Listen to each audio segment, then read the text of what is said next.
Before the video starts, huwag kalimutang mag-subscribe at i-hit ang notification bell button para sa ating video updates. Maraming salamat mga ka-sound. Good day mga ka-sounds, welcome back to my channel. Ngayong araw na to, yung topic natin is magsa-sound test lamang tayo sa ating bagong amplifier na nabili dito.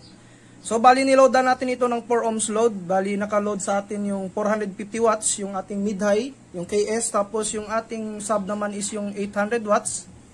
So ngayon yung ating left channel dito is ginawa nating 4 sub, tapos yung right channel naman natin is ginawa nating 4 mid-high natin. So yung mga setup natin dito sa volume ng ating amplifier, so makikita nyo no, so naka 1 o'clock lamang yung ating master volume, tapos yung volume natin dito. Tapos magsa-sound test lamang tayo, hindi lang natin lalakasan yung volume kasi nga is may mga module yung estudyante dito no.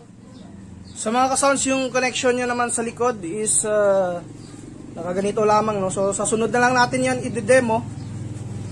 Tapos kung ganito lamang yung inyong amplifier, tapos meron kayong mga speakers na ganito para mapagana nyo siya no.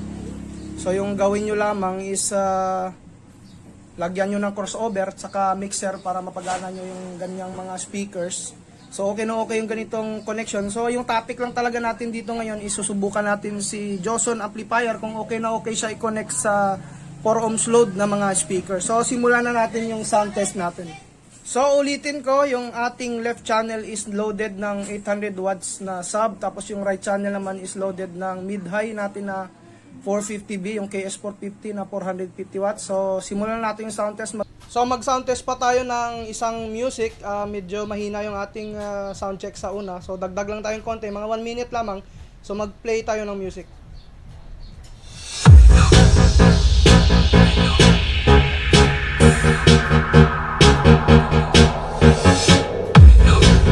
So okay na okay yung ating Joson, malakas sa 800 watts.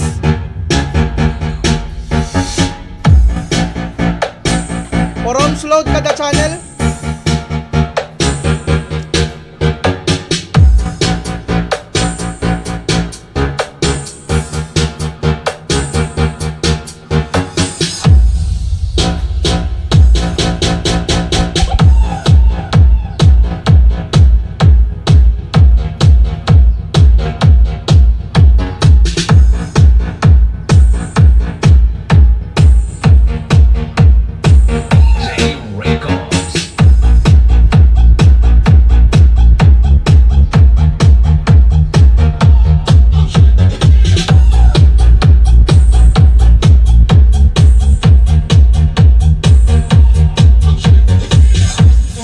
Boys, ayun na, isuwi pa.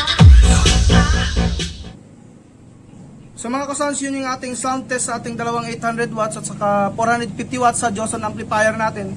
So okay na okay yung resulta ng ating sound test. So mga ka-sounds, hanggang dito na lang yung ating sound test. Sana nag-enjoy kayo sa panonood ng video natin.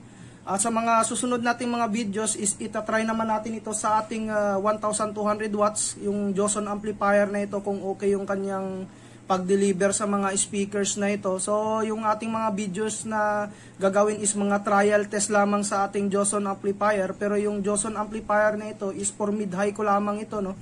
So dahil sa gusto natin siya matry kung hanggang saan yung kaya niyang dalhin ng mga speakers, so gagawin natin yung mga videos na ito.